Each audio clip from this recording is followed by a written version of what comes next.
नमस्कार बच्चों। व्याकरण का पाठ 3 शब्द विचार हमने पढ़ना शुरू कर लिया था।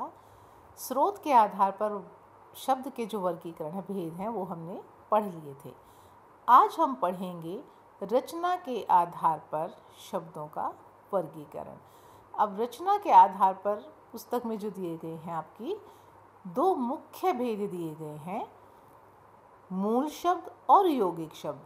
आप गत वर्षों में जो पढ़कर आए हैं उसमें सीधे सीधे 3 लिख देते हैं, रूढ़ शब्द, यौगिक शब्द और योग रूढ़ शब्द। इस पुस्तक में थोड़ा और सरलीकरण करके थोड़ा और विस्तार से उन्हें बताया गया है, तो हम इसी के आधार पर पढ़ेंगे।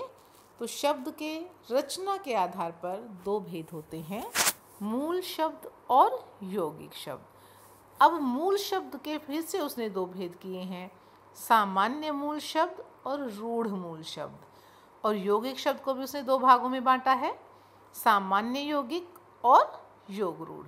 तो अब हम पढ़ेंगे रचना के आधार पर शब्द के भेद। अब रचना क्या होता है? रचना होता है कुछ बनाना, निर्माण करना। तो शब्दों की भी जो संख्या है वो इतनी नहीं है कि हम हर शब्द हमें मिल जाए अपनी हर बात कहने के लिए। तो कुछ शब्दों को हमें बनाना भी पड़ता है, कुछ शब्दों को जोड़कर, उनमें कोई शब्दांश जोड़कर, तो हम नए शब्दों का निर्माण भी करते रहते हैं। तो इस आधार पर, रचना के आधार पर शब्दों का वर्गीकरण हम अब इस वीडियो में पढ़ेंगे। तो सबसे पहले है मूल शब्द। तो मूल शब्द किसे कहते हैं? मूल शब्द होता है कि प्रत्येक मूल शब्द वस्तुतः वास्तव में शब्द का मूल रूप होता है, जो हमें पहले से ही प्राप्त हैं ऐसे शब्द। और दूसरी विशेषता, तथा इसके और सार्थक खंड नहीं हो सकते।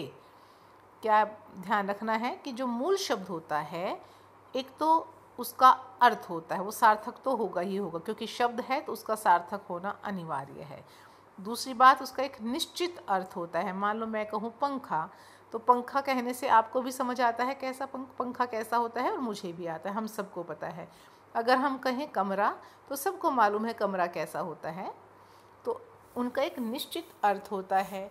और तीसरी बात कि अगर हम उसके टुकड़े करते हैं, खंड करें, उसको 2 हिस्सों में मान लो बांट दें, तो उसके सार्थक खंड नहीं होते। अब जैसे हमने पहला शब्द ही इसमें देख लिया, पहला शब्द है जैसे में मेज़। मेज़ को अगर मैं 2 हिस्सों में बांटती हूँ तो क्या होगा? मे और ज, मे प्लस ज हो गया। तो दोनों का अर्थ ही नहीं रहा, मे और ज का कोई अर्थ नहीं है। कभी कभी क्या होता है कि हम 2 हिस्से करते तो एक हिस्से का अर्थ होता है, लेकिन दूसरे का वहाँ भी नहीं होता। तो ऐसे ही शब्द कहलाते हैं मूल शब्द। दोबारा से देखें, मूल शब्द वे शब्द होते हैं जिनका एक निश्चित अर्थ होता है और उनके सार्थक खंड नहीं होते। ऐसे शब्दों को हम कहते हैं सामान्य मूल शब्द, जैसे रोटी, दाल, चावल, मेज़, कुर्सी आदि। लेकिन जब ऐसे ही शब्दों का, जैसे यहाँ लिखा गया है, कुछ शब्द ऐसे भी होते हैं जिनका एक विशेष प्रयोग हो जाता है, वो रूढ़ हो जाता है, उसमें एक निश्चित अर्थ आ जाता है, जब हम उनका वाक्य में प्रयोग करते हैं तब तो वो रूढ़ मूल शब्द हो जाते हैं। कैसे?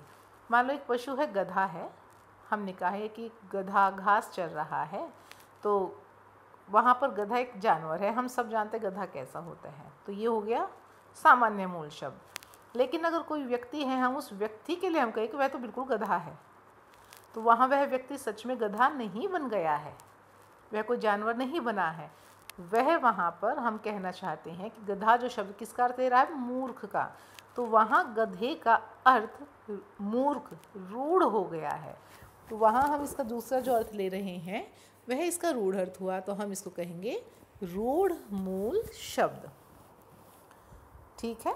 तो सामान्य मूल शब्द जिनका एक निश्चित अर्थ है, लेकिन कुछ शब्द ऐसे होते हैं जो मूल शब्द तो हैं, लेकिन जब हम वाक्य प्रयोग करते हैं तो उसमें एक निश्चित अर्थ जुड़ जाता है, एक अर्थ विशेष जुड़ जाता है जो रूढ़ होता है। जैसे हमने गधे का उदाहरण लिया, हम उल्लू का उदाहरण ले सकते हैं, क्योंकि दोनों ही शब्द मूर्ख के लिए प्रयोग हैं।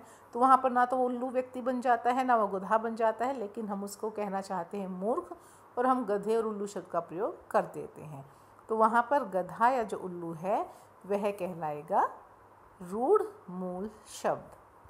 अब हम आते हैं दूसरे भेद पर, यौगिक शब्द। यौगिक होता है एक से अधिक इकाइयों से मिलकर बने हुए शब्द। एक से अधिक इकाइयों से मिलकर, इससे क्या मतलब है कि शब्द ऐसे शब्द जो या तो दो शब्दों के जुड़ने से बनते हैं, कि दो मूल शब्द थे और हमने उन्हें जोड़कर दिखा दिया, या किसी मूल शब्द में प्रत्यय कहाँ जुड़ते हैं, पीछे शब्द के, मूल शब्द के पीछे जुड़ गए हैं तब नया शब्द बन गया है, या फिर मूल शब्द से पहले हम उपसर्ग जोड़ देते हैं तो फिर एक नया शब्द बन जाता है।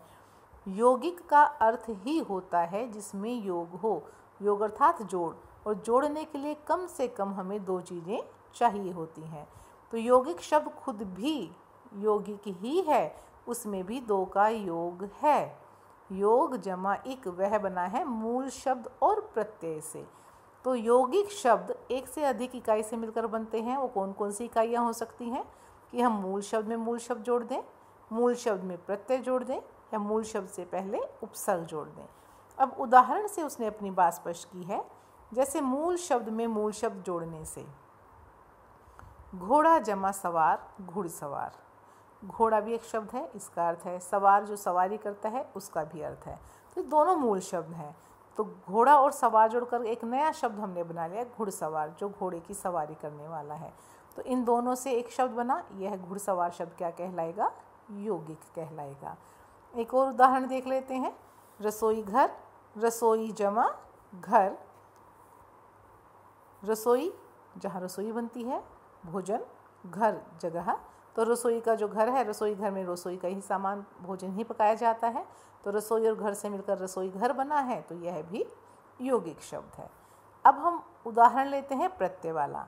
ईमान क्या है, संज्ञा है, दार जोड़ा उसमें, दार प्रत्यय है और इससे बन गया ईमानदार, एक विशेषण बन गया, नया शब्द बन गया। ऐसे ही धन, धन का अर्थ है वान, वान का अपना अर्थ नहीं है, लेकिन जब यह मूल शब्द में जुड़ गया, जब यह प्रत्यय मूल शब्द में जुड़ गया तो यह बन गया धनवान। तो एक नए शब्द कैसे बन गए, यौगिक शब्द कैसे हुआ, मूल शब्द में प्रत्यय जोड़ने से भी यौगिक बन गया। अब तीसरा है बेजमा ईमान। ईमान संज्ञा है, बे उसमें उपसर्ग आगे जुड़ गया, बेईमान हो गया, और बेईमान विशेषण बन गया, एक यौगिक शब्द। क्यों है यौगिक, क्योंकि मूल शब्द में हमने उपसर्ग जोड़ दिया है। जैसे अन जमा पढ़, पढ़ धातु होती है, उसके आगे हमने अन प्रत्यय जोड़ दिया, अनपढ़ यौगिक शब्द बन गया। तो इस तरह यौगिक शब्द तीन प्रकार से बनते हैं, मूल शब्दों को जोड़ने से, मूल शब्द में प्रत्यय जोड़ने से, या मूल शब्द में उपसर्ग जोड़ने से भी। यहाँ तक समझ आ गया होगा। अब बढ़ते हैं आगे। अब आएगा यौगिक के बाद योग रूढ़ शब्द। अब जैसे हमने किया था कि यौगिक शब्द होते हैं, वैसे ही योग रूढ़ शब्द भी होते हैं। आपको सिर्फ समझना है कि योग रूढ़ शब्द, जैसे मूल शब्द से रूढ़ मूल शब्द हो गए थे, वैसे ही योग रूढ़ में भी योग तो होता है, दो शब्द जुड़ते ही जुड़ते हैं, लेकिन उसमें वो दोनों शब्द जुड़ने के बाद, या दो शब्दांश, जो शब्दांश और शब्द जुड़ते हैं, जिनका योग होने के बाद जो शब्द बनता है, वह शब्द किसी एक विशेष के लिए रूढ़ हो जाता है, उसका एक विशेष अर्थ हो जाता है। जैसे अब यहाँ पर इसने एक उदाहरण लिखा है, घर जमा वाला घर वाला। अब घर वाला, जिसका घर है वो घर वाला है, घर का मालिक, सामान्य अर्थ तो ये कहता है, लेकिन कोई स्त्री कहती है यह मेरा घर वाला है, तो इसका मतलब क्या है, वहाँ घर वाले का अर्थ उसका पति होना है। ये घर वाला शब्द रूढ़ हो गया, किसके लिए, इस पति शब्द के कारण। तो जब दो शब्दों के या शब्दांशों के या मूल शब्द में किसी भी चीज़ के योग से एक नया शब्द बना और उसका कुछ खास अर्थ निकल रहा है शब्द से हटकर, तो वो हो जाता है योग रूढ़। एक और उदाहरण ले लेते हैं, इसमें नीचे लिखा है लंबोदर। अब लंबोदर जो शब्द है, लंबोदर बना है लंबा और उदर से, दो मूल शब्दों का योग हो गया। अब हमने कहा था दो मूल शब्द जुड़ गए हैं तो यौगिक होगा, लेकिन लंबोदर का अर्थ हम लंबा उदर ना लेकर हम इसका अर्थ क्या लेते हैं, गणेश लेते हैं, क्योंकि लंबोदर गणेश जी को ही कहा जाता है। तो यहाँ पर जब लंबोदर शब्द गणेश के अर्थ में रूढ़ हो गया है, इसलिए हम इस शब्द को कहेंगे योग रूढ़ शब्द। ऐसे ही पीतांबर, जो पीतांबर शब्द है, पीत और अंबर 2 शब्दों से बना है। तो लेकिन पीतांबरधारी थे कौन, किसे हम कहते हैं? हम कहते हैं कृष्ण को। तो पीतांबर जो शब्द हुआ वो क्या हुआ? योग रूढ़ हुआ, क्योंकि हमने इसका अर्थ पीले वस्त्र ग्रहण न करके हमने कृष्ण लिया। तो इस कारण 2 शब्दों का योग होते हुए भी यह शब्द यौगिक नहीं कहलाएगा, योग रूढ़ कहलाएगा। इसी तरह अगर हम चारपाई शब्द लेते हैं, चारपाई का अर्थ होता है जिसके 4 पैर हों, लेकिन 4 पैर हैं, 4 पैर की तो बहुत सारी चीज़ें होती हैं, स्टूल भी होता है, मेज भी होती है, कुर्सी भी होती हैं, जानवर भी होते हैं, लेकिन हम चारपाई किसको कहते हैं? जिस पर हम सोते हैं, खाट के लिए आता है। तो चारपाई एक विशेष अर्थ में उसके लिए रूढ़ हो गया है, तो यहाँ चारपाई शब्द हो गया योग रूढ़। तो इस प्रकार आज जो हमने पढ़े हैं वो हैं रचना के आधार पर शब्द के भेद। एक बार फिर से दोहरा लेते हैं।